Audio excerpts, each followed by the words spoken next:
तुम्हाला पण प्रश्न पडला असेल ना, नेहमी मी स्वयंपाक करत असते ह्या किचनमध्ये आणि आज ताई कसं काय? तर चला पुढे तुम्हाला मी सांगतेच. हा व्हिडिओ धुलिवंदनच्या दिवशीचा आहे. ताई सकाळीच आली होती. ताईनं मला सगळं स्वयंपाक करून दिलेलं होतं.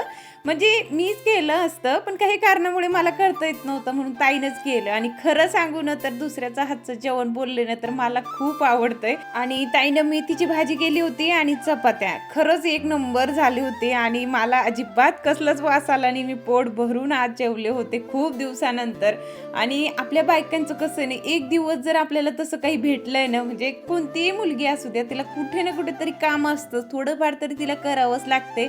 आणि एकदा लग्न झाले ना तर सगळं म्हणजे सगळं घरातलं तिलाच बघावं लागतं आणि कधीच आपल्याला आयतं खायला भेटत नाही. पण आज ना मी खरंच खूप आयतं जेवण केलंय.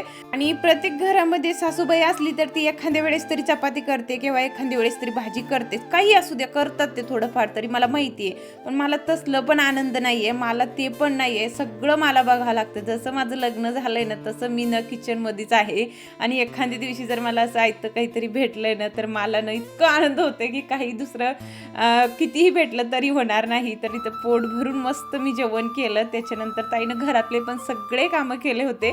आणि लेकरांचं असं काही होळी खेळणं चालू होते, पूर्ण ते अशी ओळखू सुद्धा येत नव्हते. ताईची दिदी तर इतकी रंगून गेली बघू शकता तुम्ही. आणि राजवीर तर इतका थकला होता, तो ना येऊन बसलाय नुसतं. इतकं कलर त्यानं खेळलाय सकाळपासून, ते पूर्ण रंगून गेला, इतकं वल्ल झालंय मरणाचं.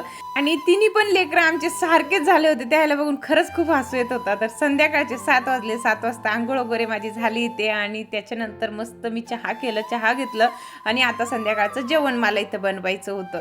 तर चला इथंच एंड करते. भेटूया उद्याच्या ब्लॉगमध्ये. बाय.